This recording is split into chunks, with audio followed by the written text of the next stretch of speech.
السلام عليكم شيخ جابر. Alaikum salam, Shaykh. How are you? Alhamdulillah. Say Assalamu alaikum, Fatima. Assalamu alaikum, Fatima. Are you there to make sure your dad behaves? Oh, she Is that right? Oh, thank you, because I can't do it. He's too much for me. He's too much. Oh, yeah, dude. Where you going? Where you going? Yeah, he's. Bismillah. How you doing, Doc? You okay? Yeah. Alhamdulillah. Alhamdulillah. So what's with that background behind you? I just love it. I love this is the Arabian Peninsula.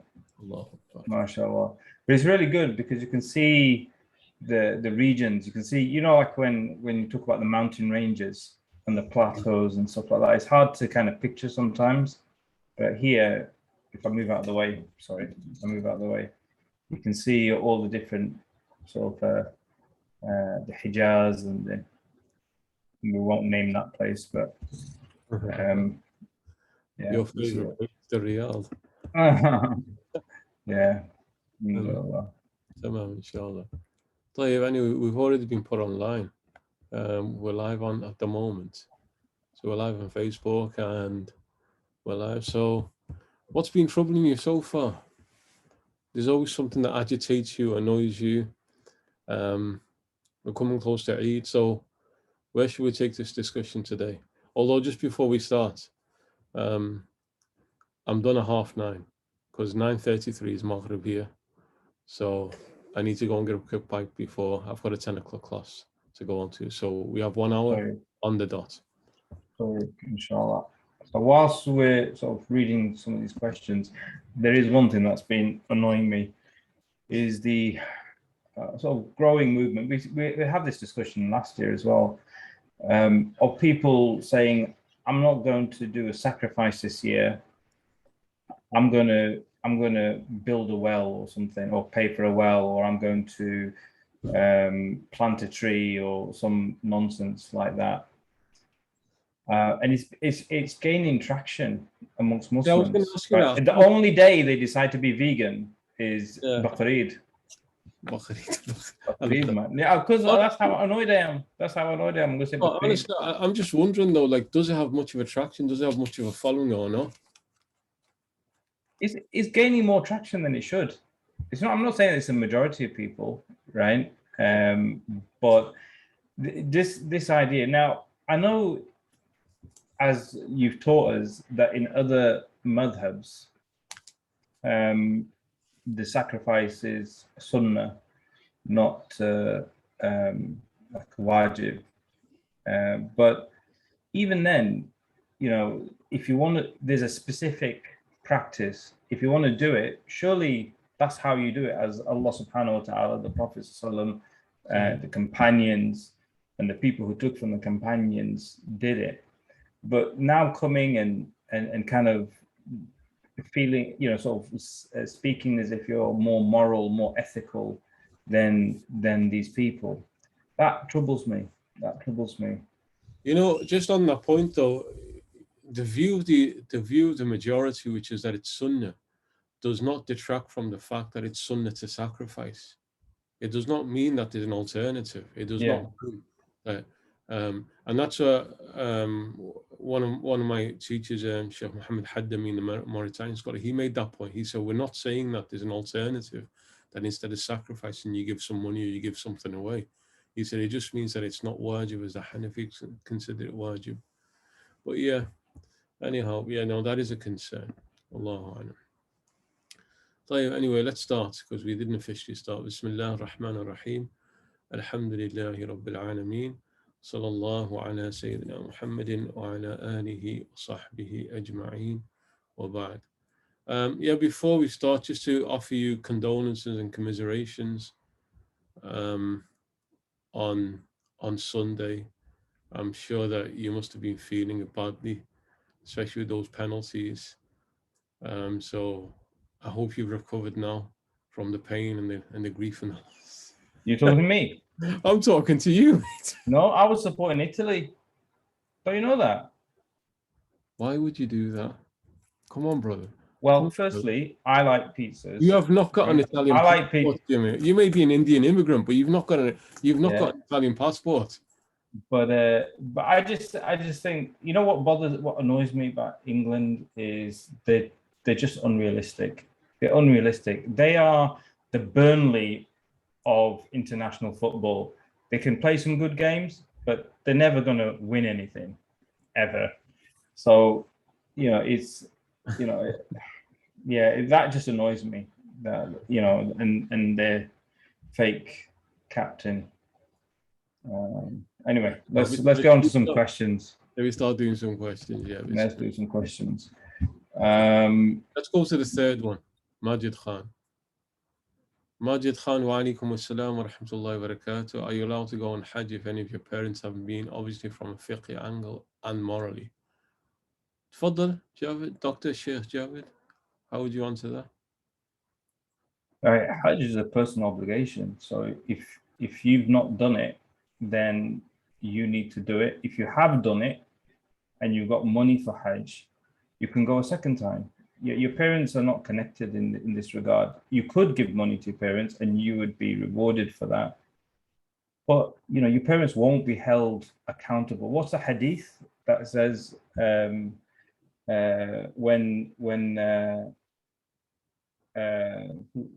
just remember, when the Prophet ﷺ is asked by Jibreel about what is Islam, and when he says about making Hajj, it goes, there's a caveat there. It goes, if you have a way to go there. Sorry, Doc, just to add that, although what you said is correct, but that caveat's even within the Quran. وَلِلَّهِ عَلَى النَّاسِ حِجُّ الْبَيْتِ مَنِ اسْتَطَاعَ إِلَيْهِ سَبِيلًا. Yeah, I was going to mention that. Apologies. No. I was Sheikh Sa'ab Jiddan, apologies.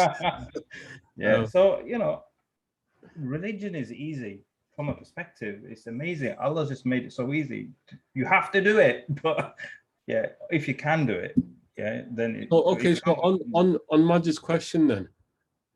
First of all, Majid, it depends on your parents' financial circumstances. Now, if you're saying that they're able to afford it and you're able to afford it, then what Dr.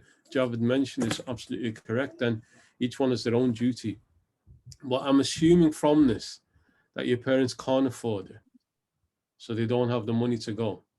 So then Dr. Javed, assuming that's the case, would you now say that it's a higher duty, or not a higher duty, morally it's higher and it's more blessed and rewarded for him to give up his Hajj in order for them to do it? So rather than he's got enough for himself and nothing more to pay for them to go, and rather than him going, and would that be a better thing? And would he also incur blame in doing that? It's out my league, that question. I mean,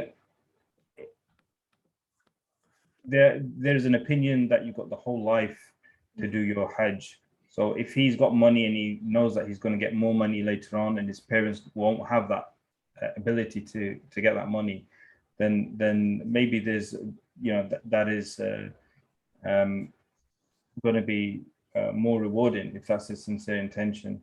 But others say that really the obligation, you need to do it as soon as you possibly can. So if as soon as you need to do your obligation. Sorry, that is Abu Hanifa's view, that the obligation is immediate. Yeah. Yeah. So going back to Majid then, if that was the premise of your question, if that was the basis of your question, that your parents can't afford it and you can, or you're willing to give up, then legally, as long as at the time when Hajj comes, you don't have the finances to go, even if it means that you've given it for your parents, then you've done a blessed thing and there's no sin upon you. Wallahu a'lam, if that's the question. But if you chose not to and instead decide to go yourself, then there's no blame within that, and there's nothing against them not doing. Wallahu a'lam. Tamam. Sorry. Assalamu alaikum, Shaykh Haroon. My ex-husband divorced Islamically 9 days ago. I found he's doing very questionable things, and I truly fear for his Islam. I should not have known about them, but I found out still. So since I'm no longer his wife, is there anything I can do or should do for the sake of another Muslim? We do have 3 young children together. I just don't know if I should leave business that doesn't concern me, as he's being discreet about it, or attempt to help my brother in Islam. تفضل. Very sensitive issue. The greatest thing any of us can do for another Muslim is sincere dua. Sincere dua. And sincere dua, obviously, after prayer, but also at Tahajjud time. And never let up on that, because ultimately nothing we say or do can guide someone other than from Allah subhanahu wa ta'ala. He's the one who guides. And it is a complicated situation. And it's the nature of people that when someone approaches them and to kind of highlight, look, I know about this thing, they go on the defensive, and that becomes more problematic often enough. So I think dua is probably the best approach, unless you know that there's somebody who already knows about the issue and can help and intervene because they have a tight relationship. But I've seen good relationships break down just because someone tried to give nasiha. I've seen that happen, like best buddies, and a bit of nasiha, and it wasn't welcome because they weren't ready to hear it. So, Shaykh, please. No, spot on. I mean, there's nothing more. Hold on a second before that answer. Imam Husnain the gorilla. He's saying, Fatima, say salam alaikum to his uncle gorilla, Imam gorilla. Go on, say salam to him. Are you going to say salam? Okay. Imam Husnain, don't come here unless you got a question, mate. If you got a question for Dr. Javed, then you're welcome. Otherwise, you're not welcome.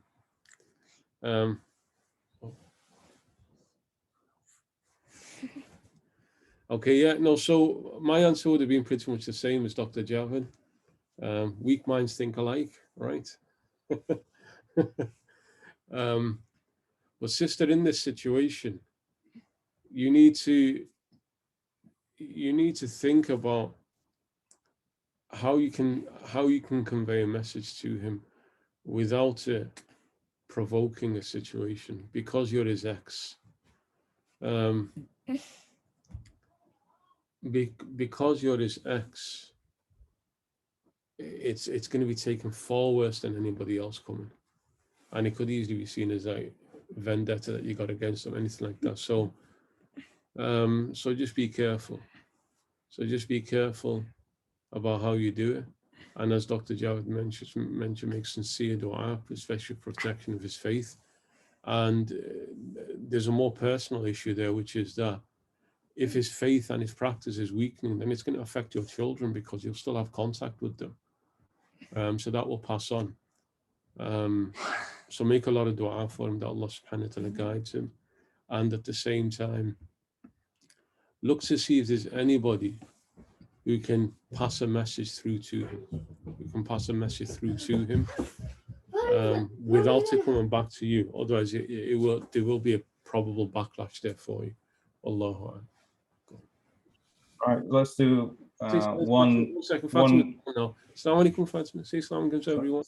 Off you go. So let's do one easy one before we do a heavy one. Okay. So Ibrahim, Sheikh Ibrahim is asking, where do we wash the face up to if you have a receding hairline? These are real world issues. Yeah, we need to know. Because you've got... Look, I see the way you just put your topi back to show that you've still got a hairline. I've still got a hairline, yeah. That's bragging. That's bragging. So because that question is clearly directed at you, you can do a practical demonstration. Can you get a pencil and mark? Yeah, get a little tattoo line. Yeah. Where up to where the hairline essentially would be. in a normal person, right? But if you can't figure that out, just get a regular topi and you put it on. Don't put it on to your eyebrows. Just put it on like a normal person, and that's kind of the area you'd wash up to. But you're gonna wipe your head anyway, so or just it'll be fine. No, but he's got to fit. Yeah. So but also just use some ihtiyat, just use some caution. So where it would have been normally, go up to there, but just go slightly further, just to be sure that you've covered it. I would do it like around here. See that? I had a good forehead. No, but I can still see something there. You've still got something there, haven't you? Oh, you give me hope, man. That's really nice of you. Okay, let's do this. Let's. I don't think I've heard these discussions before, so I think we're not going to necessarily unpack the whole issue because this is a heavy, and quite emotive topic. I've had the discussions with my sister on this many times, and friends, non-Muslims, Muslims. So basically it's all about sort of slavery and Islam. So the question is asking, Assalamu alaikum, I've heard that the reason Islam didn't ban slavery in the time of the Prophet sallallahu alaihi wasallam was that it was seen to be a deterrent to war in those times. I struggle to understand this explanation. Firstly, it doesn't explain why sexual relations with a slave was permitted. Secondly, there were many injustices in pre-Islamic Arabia, like infanticide and warfare over small issues, and these practices were outlawed.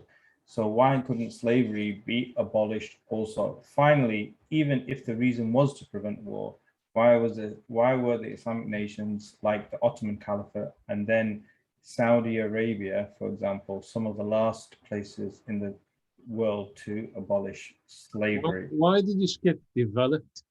Do you not believe that the world is developed? No, I believe that is a pejorative term. Well, I say pejorative. I mean, I think it's not a pejorative term. I think it's a supremacist term that the colonial, post-colonial world, applied to themselves, just as they use.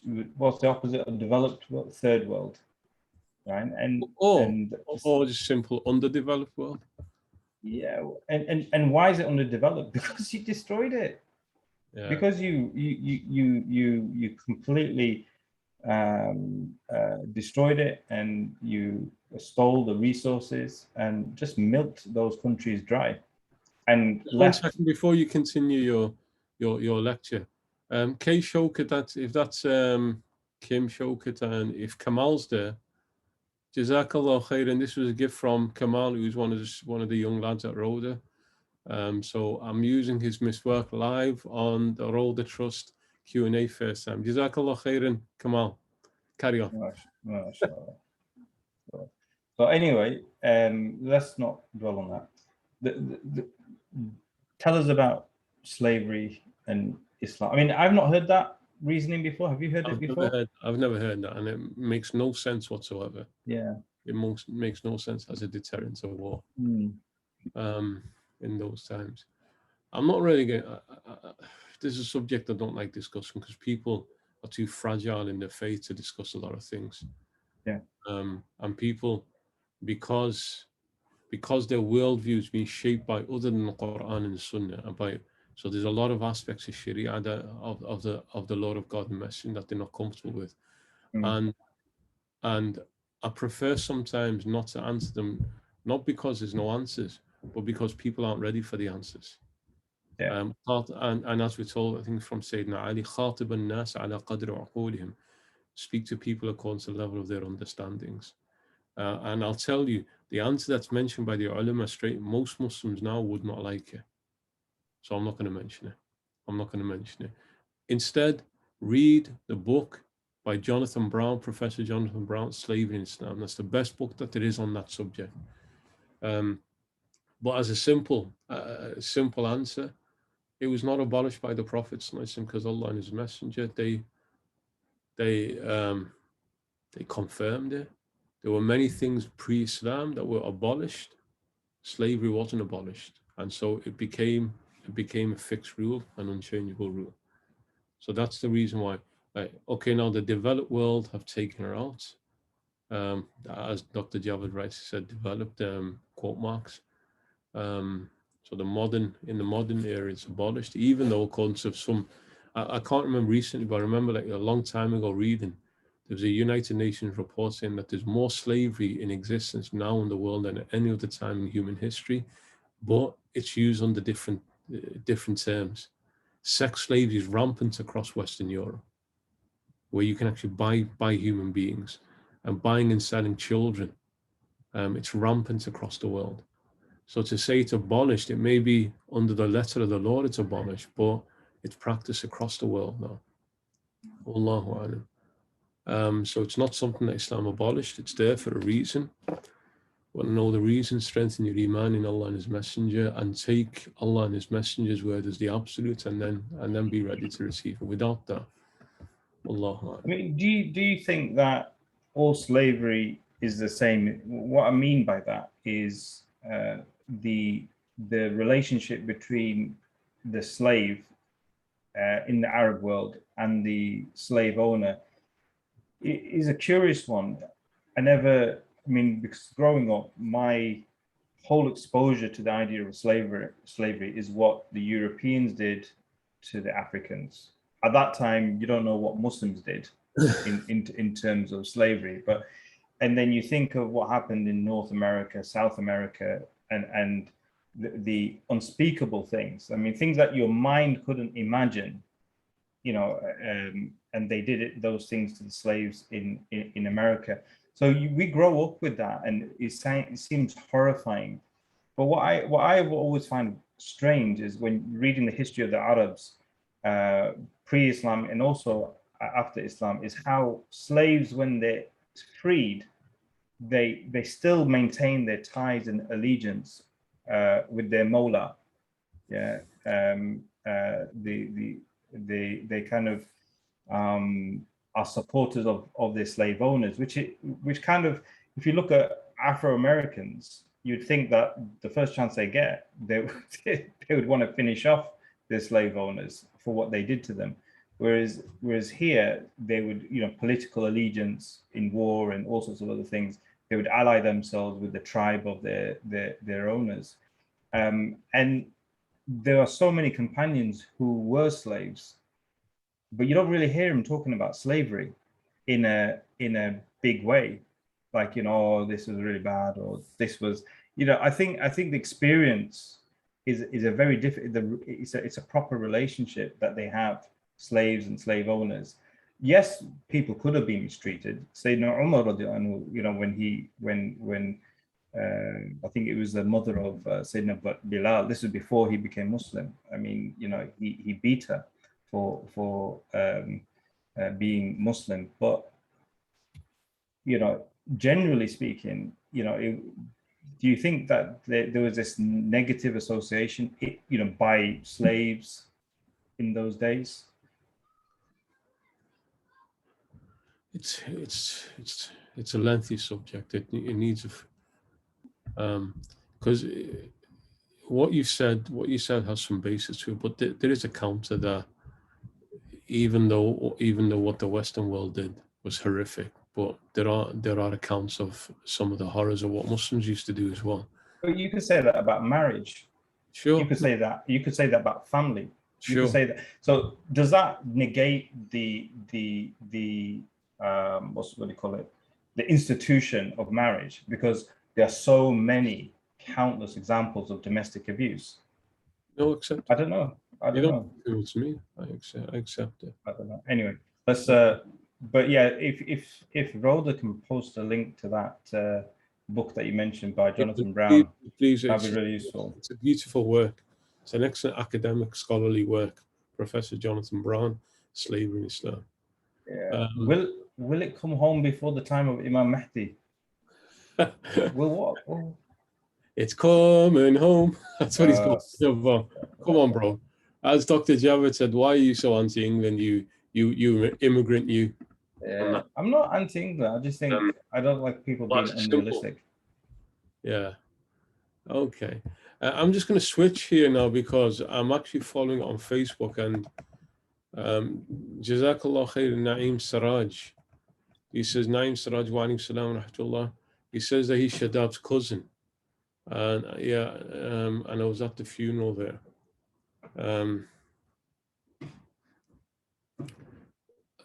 And yeah, Naeem, unfortunately, didn't get to meet you there either. But Jazakallah khairan. No, Shadab was a close brother, very, very close brother. He was the khadim of our teacher, Shaykh Samar al-Nas. So it was the only thing that we could do for him. He did so much for me as well. And may Allah grant him the highest of Firdaus. So inshallah ta'ala we'll meet again. And you say that Shadab's passing had a great impact on me. I want to do something for my brother that will benefit him in his grave. For sure. I mean, first of all, I don't know. I haven't met you, Naeem. So I don't know what your relationship is with your Lord, but the most powerful thing you can do for him is to do as much good as possible. Like read your Quran, do your namaz, pray your prayers, give your sadaqah, fast the days of fasting, and so on. Do all of these blessed acts. And every time you do a good deed, share the reward with him. Because Isal al-Thawab, we've developed a culture now amongst the Muslims that we'd only do good deeds for a person just at the moment of his death, and that's it. But that's continuous. Keep on, and any good deeds that you do, give the reward, offer that as a gift to him. Because our brother Shadab right now is in the Barzakh, he's in his grave, and the people of the grave, they wait for nothing and they yearn for nothing more than for gifts from the living. And the gift from the living is the good deeds that they send as rewards. So he'll be waiting there anxiously for yourself, for myself, all of us, just to share, just to share as much good as possible. And yeah, Naeem, following his footsteps, mashallah. He was the khadim of the Shaykh, and Allah will raise him with the people of knowledge. He wasn't a person of great knowledge, although just by being the gatherings of Shaykh Samar and Nas and other teachers, he took on so much, to the point where he was doing his own classes with the permission of Shaykh Samar. He was doing his own classes and he was teaching himself. So follow in his footsteps and dedicate yourself to what he did, which is serving the people of knowledge and sharing that knowledge. Allah yarhamah, Allah bless him and raise him to the highest of Firdaus. SubhanAllah. And then Naeem's question, just before we come back to the questions here, Naeem's question, and Javad, this one, I'll throw it over to you. Is it permissible in Islam to do khatam? And that question usually isn't about khatam's Quran are always a blessed thing to do. People should be reading Quran all the time. But that's more about gathering together and doing a khatam and sending the reward onto the deceased. Is that permissible? Yeah, it's permissible.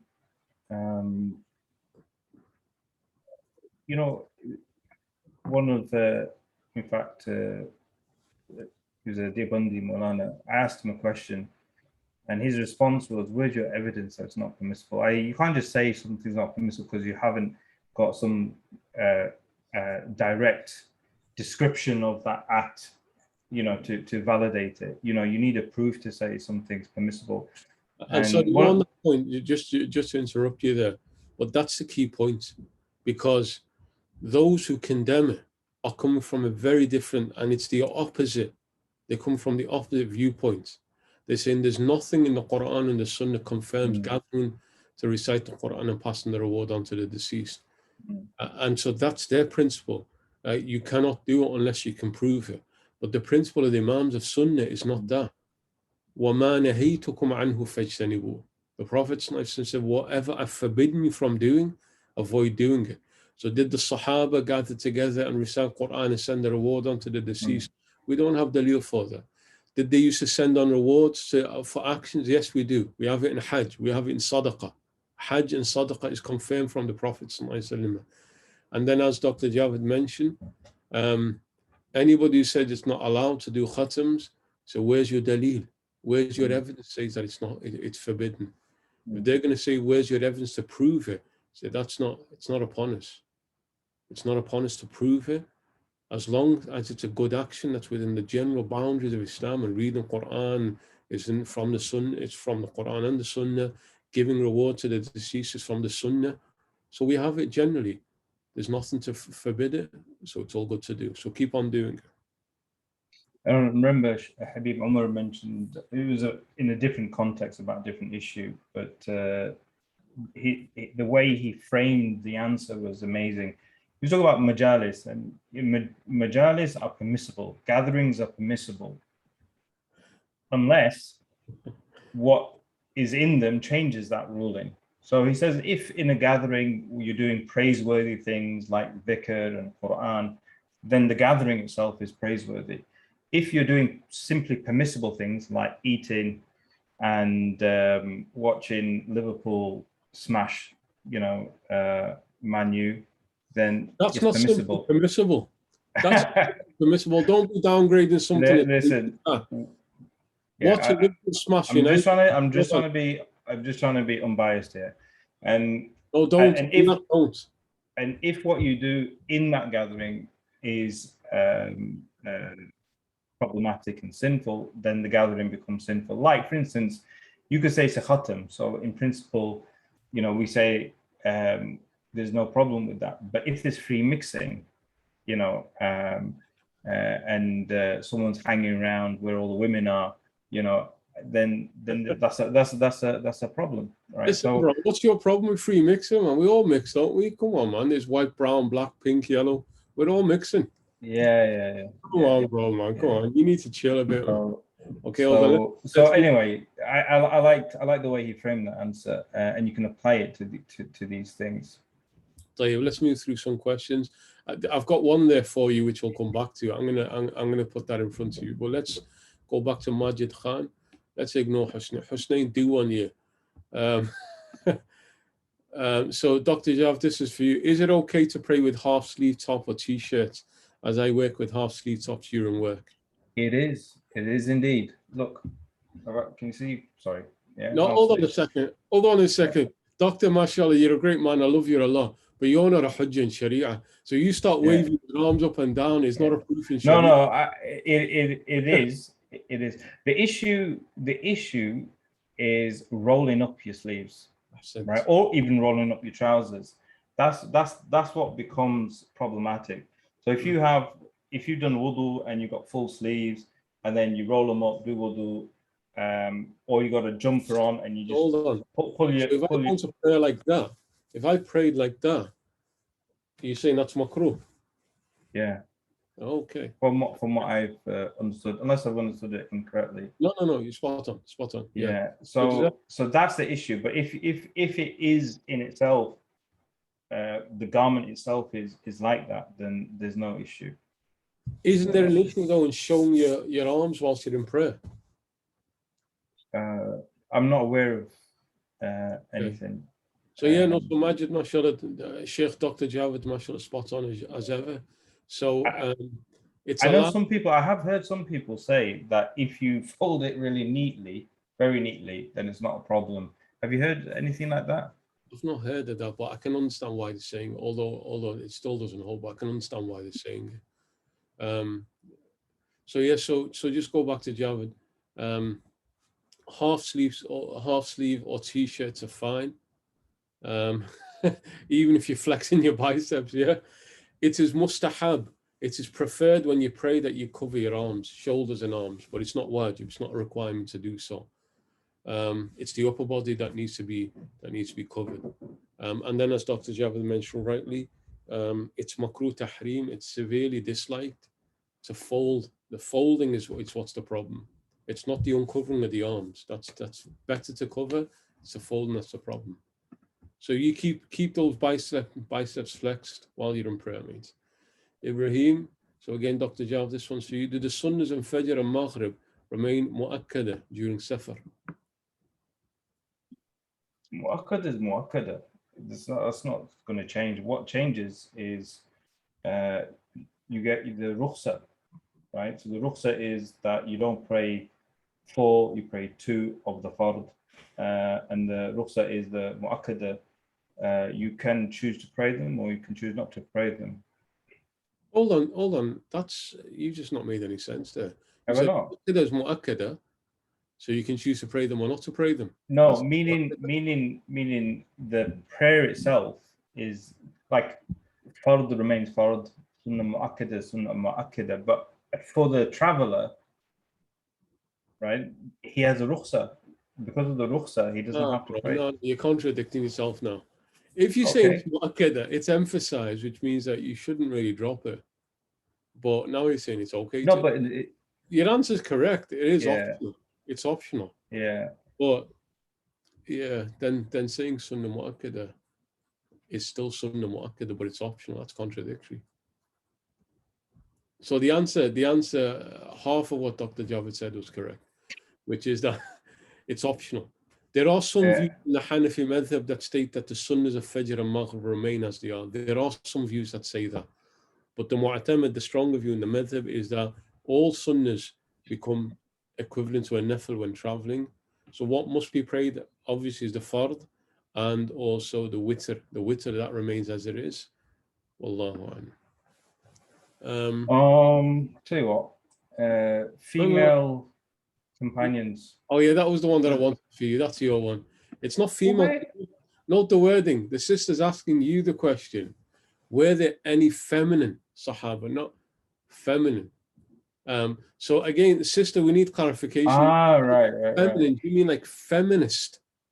Like pushing a particular ideology of equality of women? Is that what you mean? Or do you mean effeminate? No, because women have always been. So I mean, that's a dead point. That's saying like were the Sahabi feminine, or were they females? It can't mean that. I can only assume like feminist, pushing a feminist agenda. Yeah, let's wait to hear back on that one. So please clarify that further, because if it is, then wait for the wrath of Dr. Javed to come. No, there's going to be no wrath coming from me. Hassan must actually know this anonymous attendee before that. Can a woman who's going through istihada touch and recite Quran, also can she keep nafil fast? Faddal, doctor. These are excellent questions, because these are textbook questions which Dr. Javed should know, so I can throw them over to him. So bismillah. Yeah, so from what I remember, my good friends are more of an expert on these things, but what istihada means is that you're not going through you're released from the restrictions that you have during your monthly period. So you can do. So that's the answer. Istihada, the bleeding of istihada, irregular bleeding, which is not a woman's normal menstrual cycle. Everything is lawful for her. She's required to pray. She can touch the Quran. She can recite Quran. She fasts and nafil fast if she wants. Even intimacy with her husband, although they said it's khilaf al-awla, it's preferable not to, because there's still bleeding there, but it's permissible to do so. So yes, all things are lawful. Okay, this is one that's definitely for you. What's the ruling on using moisturizer? I know you have like a nice collection, so or cream with alcohol in it. What do you use? What's your nightly routine? What's your nightly routine? Yeah. Do you sleep with cucumbers on your eyes and stuff like that? What, like alcohol flavored cucumbers? Yeah. No. So what's the ruling on that? It's permissible. It's permissible. Yeah. Is that across the madhabs, or they're like? I'm not sure. I can't say if it's across the madhabs, but the general view that I've taken is that it's permissible. Yeah. So we've got a bit of clarification on that question. It was. Okay, that's different. Like it's Sahaba, Sahabiyat, a feminine Sahaba, with any effeminate Sahaba, male, which is becoming common in these days. Wallahu a'lam. I'm not aware if they were. And because that's such an abnormal behavior, even though it's becoming normal now, That's something that would have clearly been mentioned. Um, and here we're not talking about people who just are a bit more, as what people say, not more in touch with their feminine side. We're not talking about that. We're talking about people who behave like females. Um, I, I really, really doubt it, because that would have been seen as something horrendous and as, um, yeah, as abnormal. Wallahu a'lam. Let's go through some quickly now, because I've got about 20 minutes. Hassan Masood, wa alaikum salam, can you give any advice on how to see our Prophet Muhammad in a dream? Ya Rab. Ya Rabbi sharifna bi ru'yatih. تفضل جاوب. I have no idea. All I've heard from teachers is durood, durood, durood, as much as you can. That's it. And That's you know, but there are people who um, done that and they've not seen the Prophet ﷺ. It doesn't negate their connection with the Prophet ﷺ. And seeing the Prophet ﷺ in it. itself doesn't mean that somehow there's some superiority over people who haven't seen the Prophet ﷺ. The key thing is to act in accordance with the Prophet ﷺ, to live in accordance with the Prophet ﷺ.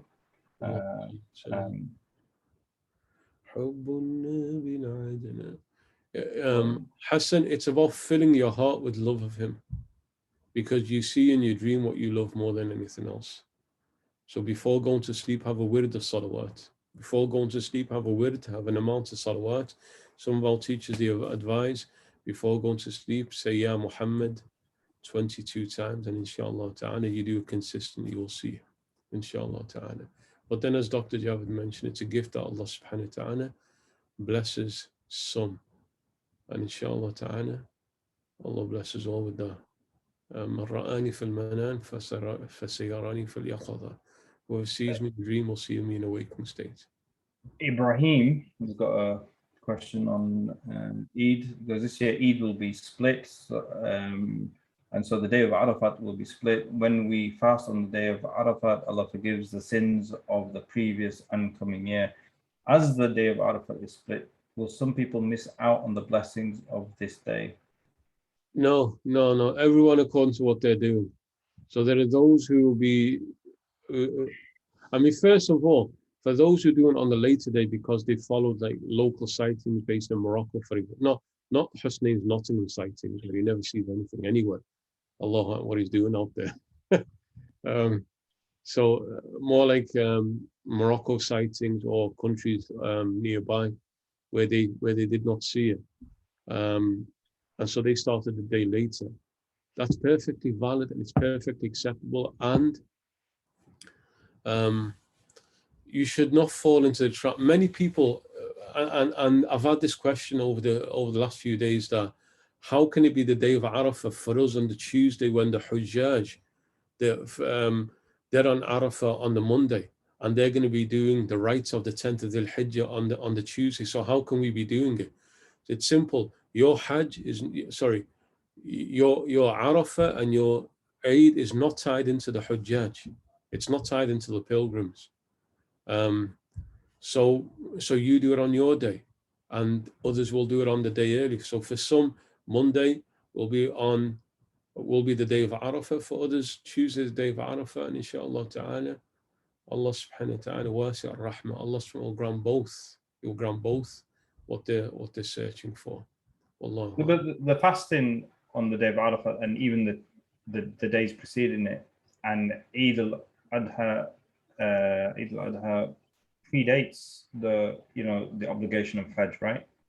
Precisely, yeah. Yeah. So I mean, obligation of Hajj came in the 6th year after Hijrah. The first Hajj wasn't performed until the 8th year after Hijrah.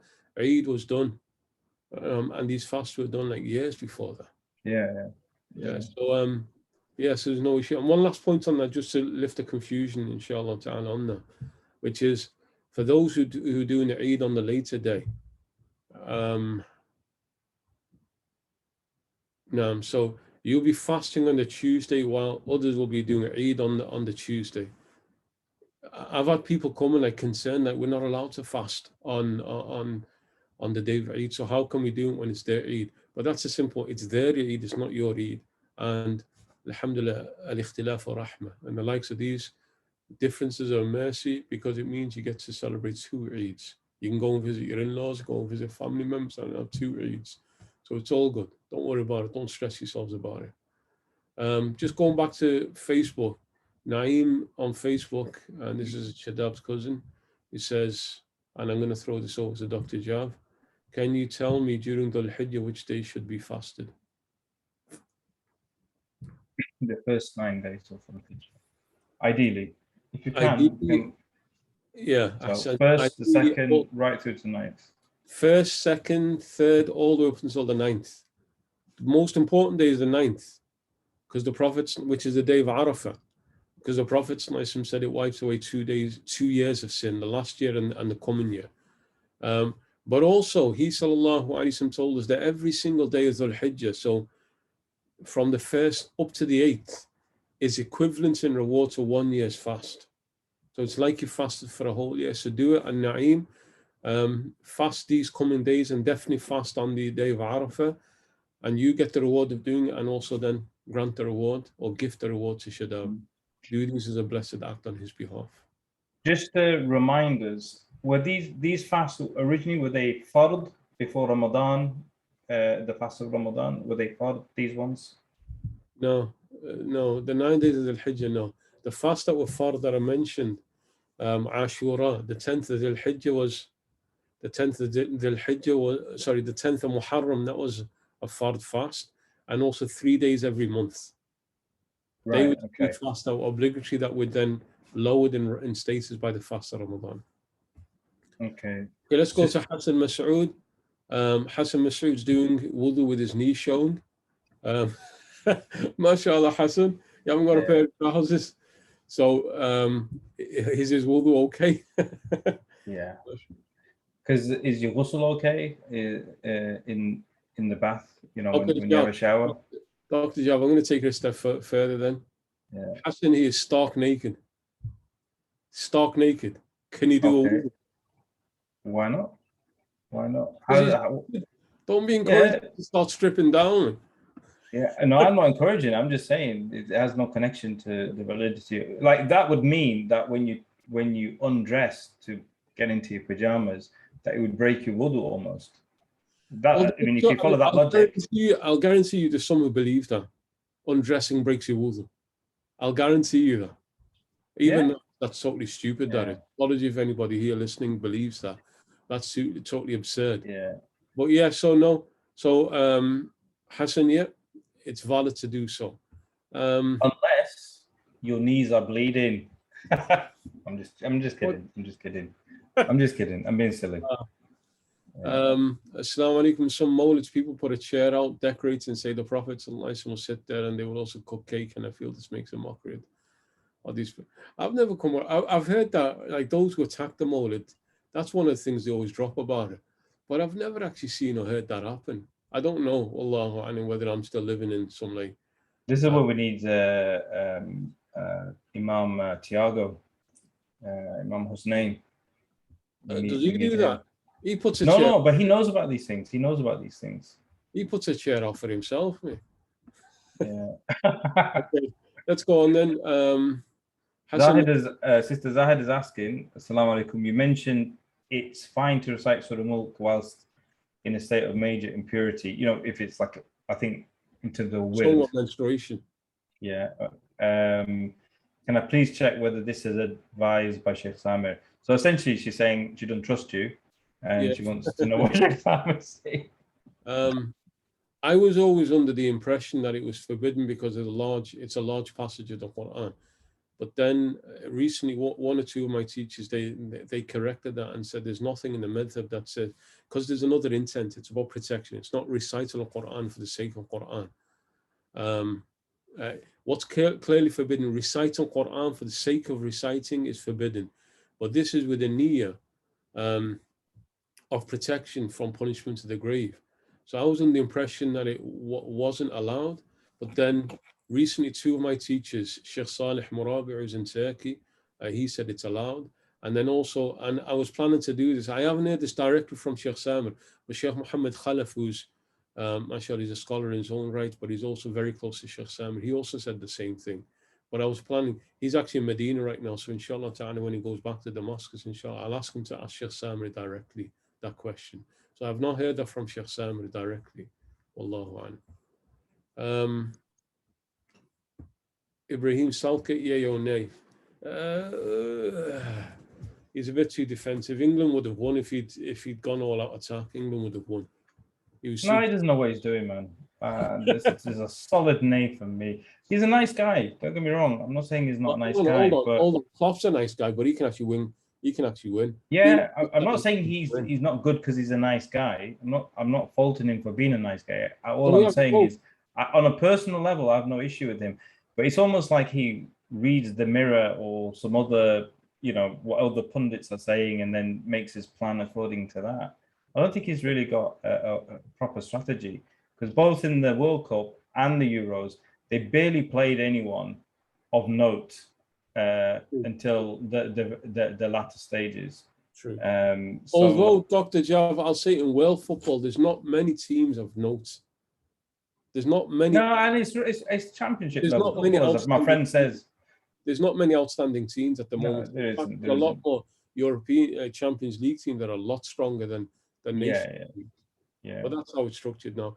Doctor, can you tell her to go to bed? She won't listen.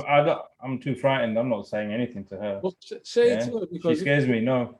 Yeah. Can anybody else online tell her to get to bed? She's not listening to me. Let's move through some. Okay.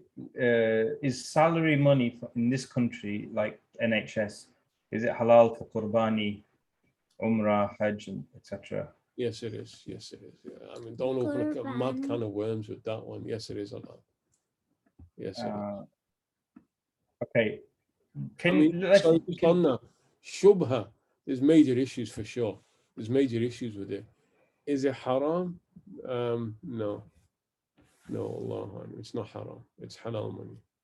Go on. Okay, so this is a question about Isha time. So the question is, can I read Isha 10 minutes? Because there's no starting time for Isha. Can I read Isha time 10 minutes after Maghrib starts, so that I can get enough sleep for work the next day? If you have a genuine problem, like staying up for Isha and then getting back up for Fajr, and you have a genuine problem, then yeah, then pray straight after. It doesn't need to be 10 minutes later. It can be straight after. I know one. Can you just explain for those of us who are not fully understanding this no Isha time? What do you mean by when you say there's no Isha time, or when people say there's no Isha time? You've got classes in the morning, so you need to go to bed. He's told you to go to bed. Uncle Javed is too scared of you. I don't know why. I want to answer that. Okay. I know. Okay, we have a deal. Yeah. If you answer that question, which you've already answered, you have to go to bed. Yeah. Okay. So Naeem Siraj, Fatima here. Pray for her, please, as well, mashallah. Pray for her. So she wants to ask the question we've already answered. Can you tell me during Dhul Hijjah which day should you fast? I know one, but it's the day of Arafah. The day of Arafah, good. And are you going to fast on the day of Arafah? We want everybody to hear. Yeah. And can I punish you if you don't? Off you go now. We've had a deal. Okay. What's the next question? Majid wants you to do a course on marriage and divorce. He wants to, preferably from Qudur. He's not even giving the marriage a chance. He wants to have one of the marriage course and then the divorce one straight away. No. Personal one. He wants to know divorce or is not a divorce. That's why. Yeah. Inshallah. Preferably from Quduri or whichever one you suggest. What do you reckon? Are you going to organize something? Maybe an online course on marriage and divorce? One of the brothers at Liverpool University was asking if we can do a course there. Because there's always the students. Because students are they're red hot all the time. So they need to know about this stuff. Yeah. It might be worth doing it on Zoom. Why don't you do one on Zoom? Perhaps, yeah. Yeah, well, no. Is it obligatory to follow one madhab? What's obligatory is that you follow somebody. and that person should ideally be somebody who follows a madhab. So the average person who's not really studied anything, don't make up the religion yourself. Don't start going part-time and just going online and just getting even more confused in the mad jungle that's out there. Find somebody who's trustworthy, reliable, who's an alim, who has taqwa Allah ta'ala, who fears Allah subhanahu wa ta'ala, and refer it back to him. And then once you're now dedicated to start taking your religion more seriously, then yes, then you learn one madhab, and then it becomes a requirement to follow one madhab. Yeah. Naeem's asked the question again. MashaAllah, Naeem, MashaAllah, a lot of questions. Jazakallah khair. Keep on coming. Can one give qurbani on behalf of the deceased? Still, you like that for? The answer is yes. Yes, you can. And give one for Shada. There's another thing you can do for him. Yes, you can. Do you agree with that answer? Yeah. Okay. Anything else? Yeah, there's one on oaths. I saw it's a bit of a long one, this. Yeah. And there's John in there. Who's John? Let's go through. Who's Paddy, man? Yeah, Paddy and Murphy. Yeah. We had like years of Paddy and Murphy. No, it wasn't Murphy. It was Paddy and Mick, man. Come on. Was it Paddy and Mick? Paddy and Mick. You know what? I've not shared those questions for a while with the students in Madrasa. I'm going to get back onto that. Yeah. They need to be exposed to the world. So here's a question. Let's just do the first bit first. John says, assuming these people are Muslim, Wallahi, I will send Sam £50 every week. Assuming John has faith, from what I understand, this is legally binding and he must send this, otherwise there is a penalty. Is this correct? Yeah, and John's a fool if he makes that. Because if he doesn't stick to that, every week that he doesn't, he'll have to pay a kafara. He'll have to pay the penalty, and the penalty is the equivalent of feeding 10 poor people or clothing 10 poor people. So yes. But he isn't allowed to. Secondly, if John, what if hold on a second, Fatima's got an interjection here. Yeah. She's claiming that John's not even allowed to make that oath. Why? Because then if he doesn't keep to his oath, then No, then he has the penalty. So then he has to pay. Yeah, then he's gonna have to pay up. that's what it's not a smart oath, Fatima. It's not a smart thing to say, but he can say it. It's actually quite stupid. Yeah. I know. Go on, second one. So the second one is if John decides he wants to send £51 every week, is his oath intact or has he broken it? No, he's fine. No, because he's paid his 50 and he's just given extra on top. Yeah. That's fine. £1 extra. Thanks a lot. Thirdly, is this oath, which stipulates every week, binding for the rest of John's life? Yes, it is. That's why it's a foolish oath. Yes, it is. Or Sam's life. Silly oath. Yeah. Fourthly, does this oath... Sam? Oh, yeah, Sam, yeah. Yeah, he's asked that question. Does it seize on Sam's death? Yes, it does.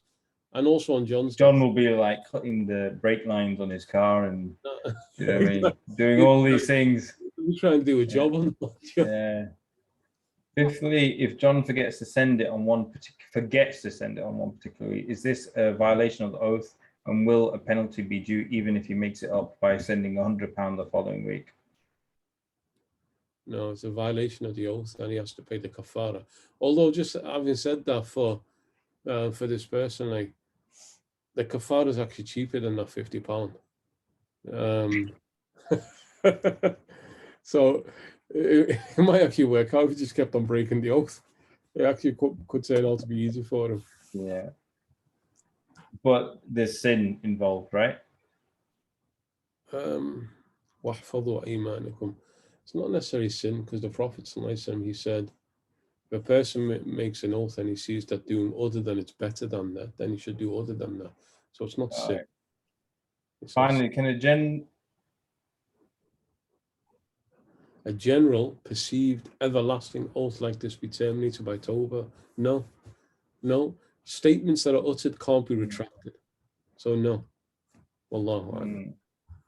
And all of what you said there at the end, you said, I'm uncertain about understanding of oaths and pledges is sound. Pledges is different. Pledge is just a statement that you make. Yeah, there's something called a nether, which is a vow, and that's different to an oath, and people confuse the two. But as you said, that the oath is wallahi. If a penalty is due on John, can you ask Bruno to take it for? Bruno will take penalties for anybody. A pledge, it's not in Sharia, it's called a vow. A vow. Between an oath and a pledge. An oath is where you incur the name of Allah or an attribute of Allah in any type of statement, whereas a vow is more specific. A vow is where you make a statement, where you make a religious act binding upon yourself. And the key thing is that it's a religious act. You cannot make a vow, or it wouldn't count as a legal requirement to make a vow about going to visit John. Pledge? Going to visit John, that's not a vow. You say, I owe it to Allah to go and visit John. That's just a promise, that's not a vow. Whereas a vow is like, I make a vow upon me. A person says, I make a vow to go and perform a Hajj. That's a vow because in that you've made a religious act that wasn't required upon you, binding upon yourself. The last question, and then it neatly finishes up with Maghrib here. Naeem on Facebook, and I'm going to put this over to you. Is it permissible to give bay'ah to a peer and kiss his hand whenever you see him? Kiss my hand. But I'm your peer, aren't I? Dr. Jav, answer that. Give him bay'ah. Yeah, why not? Why not? Why not? I mean, you can give bay'ah. There's nothing wrong in that. As long as people, as long as the Shaykh himself is an imam of guidance. He's an imam of Quran and Sunnah, of the way of the Prophet, and then yes. Yeah. So there's a lot of fake peers out there. That's the key thing, is really trying to determine, is this a man of Allah or not? Yeah, man of taqwa. And then generally, the second point, can you kiss his hand whenever you see him? As a more general point, is it allowed to kiss your mother's hand? Is it allowed to kiss your father's hand? You're allowed to kiss, can I kiss Fatima's hand? Any person that you have a lot of love for and respect for, so it's allowed to kiss their hand. So when we see Dr. Jav, we're going to kiss his hand as well. Hold on, I'm answering the question. And so yes, if he's truly a man of God, truly is a man of God, then it's encouraged, it's recommended, encouraged to kiss his hand. And even if he doesn't want you to do so, then it's recommended and encouraged to kiss his hand. Wallahu, and we'll finish with that. Walhamdulillahi Rabbil Alameen. Sallallahu ala Sayyidina Muhammadin wa ala alihi wa sahbihi ajma'in. Inshallah ta'ala, we'll have another session in 2 weeks' time after Eid, bi'idhnillah. And we ask you all to pray for us in these blessed days. And don't forget, we didn't mention this Takbirat al-Eid. For those who are doing Eid on Tuesday, the Takbirs begin on Fajr of the Monday, and for those doing on Wednesday and Fajr of the Tuesday, make sure you recite your Takbirat after every prayer. Allahu Akbar, Allahu Akbar, La ilaha illallah, Wallahu Akbar, Allahu Akbar, wa lillahi alhamd. Assalamu alaikum wa rahmatullahi wa barakatuh. Assalamu alaikum. Go and say something. Oh, he's gone now.